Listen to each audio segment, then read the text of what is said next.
All right, let's jump right in. Today, we're going to explore something really powerful, a manifesto on climate justice that comes directly from Africa. And what's so incredible about it is that it completely reframes the conversation, putting the focus squarely on people, their rights, and their connection to the land. And this quote, wow, it really says it all, doesn't it? It's not about some grand policy handed down from on high. Nope. It's about change that actually grows from the ground up, right from the heart of the community. This one idea is basically the foundation for everything we're about to talk about. So, let's set the stage a little. When we think about climate change, our minds often go to those huge, sweeping images, melting ice caps, rising oceans. But this manifesto forces us to zoom in, to see that this is a deeply, deeply human issue, with very real and personal consequences. Now, here's what's so important to understand. It's all about fairness. The climate crisis is not an equal opportunity disaster. The hard truth, the one that's tough to swallow, is that the communities that have done the least to cause this problem are the very ones suffering the most. And if we zoom in even closer, we see a pattern.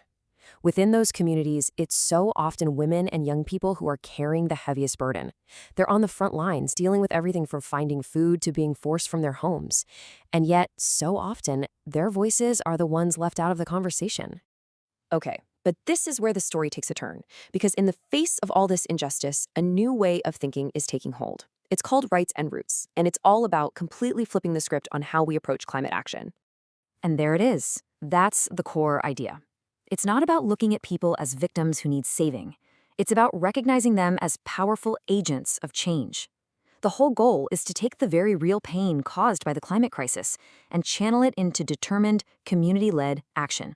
At its heart, this philosophy is built on two simple but incredibly profound beliefs. First, every single person deserves rights, dignity, and a voice in what happens next.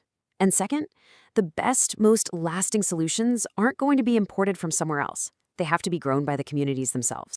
And this isn't just a feel-good idea. It's a real, boots-on-the-ground strategy. They're working at every level, right there with communities, using the legal system to protect people, pushing politicians for better laws, and this is key, making sure they're partnering with and amplifying the voices of youth leaders and women. Now, this brings us to a really crucial part of the whole thing. The manifesto doesn't just diagnose the problem. It lays out a clear roadmap showing how absolutely everyone, from an individual in their home to a world leader, has a role to play. And that's the big question it asks all of us. It shifts the focus away from just watching things happen to actually getting involved.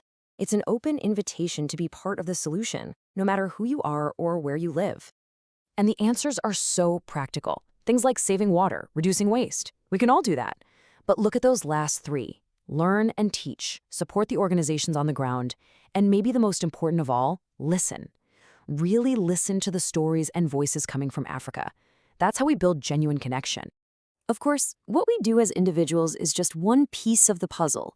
The manifesto is crystal clear that to get real, systemic change, we need a much bigger commitment from the people in power.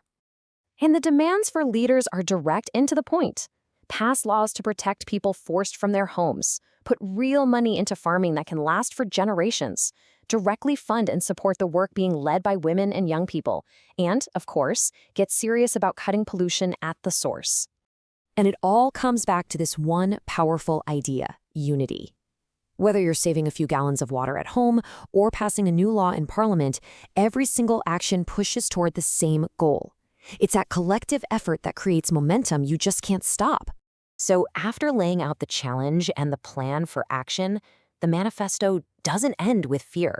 It ends with a really powerful and inspiring vision for the future, a vision built on resilience, justice, and a whole lot of hope.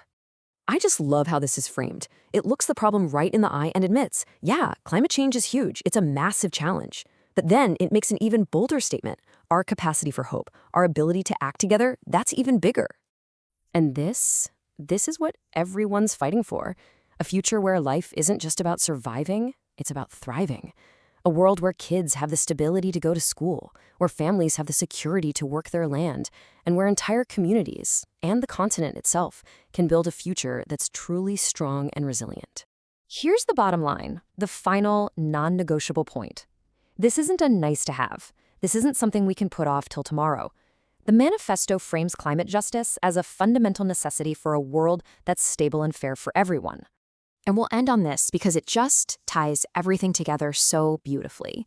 The connection to the planet, the demand for human rights, and that call for unity. It's such a powerful reminder that taking care of our planet and taking care of our people are not two separate fights. They are one and the same.